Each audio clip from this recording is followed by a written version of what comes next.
Хүүхдүүдээ өдрийн мэнд 8 дугаар ангийн нийгэм судлалын хичээл эхлэхэд бэлэн боллоо.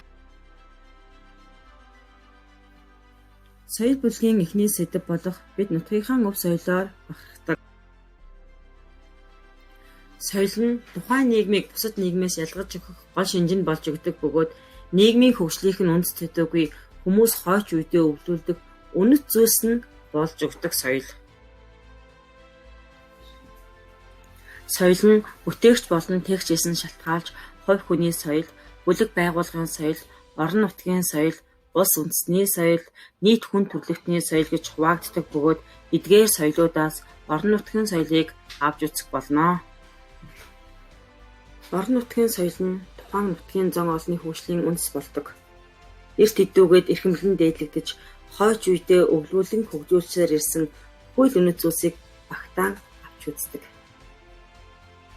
Орон нутгийн соёл, нутгийн иргэдийн аж төрөх ёс, хэл аялал, ам болон бичгийн соёл, ёс, зан заншил, шашин шүтлэг, дуу хөгжим, бүжиг, соёлын дурсгалт зүйлс, соёлын үнэт зүйлсийг хадгалж хамгаалах гэх мэтчил зүйлсүүд багтдаг байх нэ.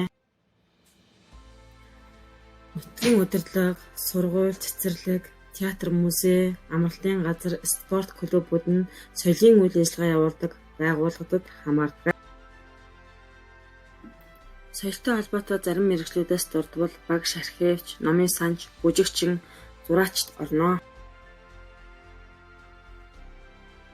Аливаа улс орны үнэт байлг нь хүн юм. Хүний хөгжих бололцоо хэр зэрэг бүрдсэн, хүн амын өсөлт, эрүүл мэнд, амьдралын түвшин ямар байгаа зэрэг нь тухайн орон нутгийн соёлын чухал үзүүлэлт болж өгдөг. Дээрх соёлын үзүүлэлтээс хамааран сүүлийн үед шилжилт хөдөлгөөн эрчимтэй явагдаж байна. Орон нутгийн хөгжлийн бодлого чухал бөгөөд Архангай аймагт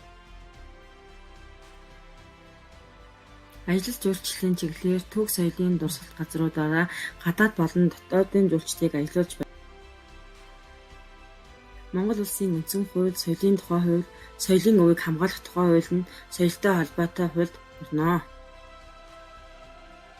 Соёлыг дотор нь биш төв, биш бус өв гэж ангилдаг бөгөөд биш төвд нь материалын соёл, биш бус өвд нь оюуны соёл орно. Хүүхдүүдээ дурсгалт газрын тодорхойлтыг төвтөрөөр бичиж аваарай. ЮНЕСКОгийн дэлхийн өвд, увс нуурын айс сав газар, орхины хөндийн дурсгал, Монгол Алтай хадны сүг зургууд тус орсон байна. Хүүхдүүдээ 29 дугаар хуудасны дасгалыг хийгээрэй.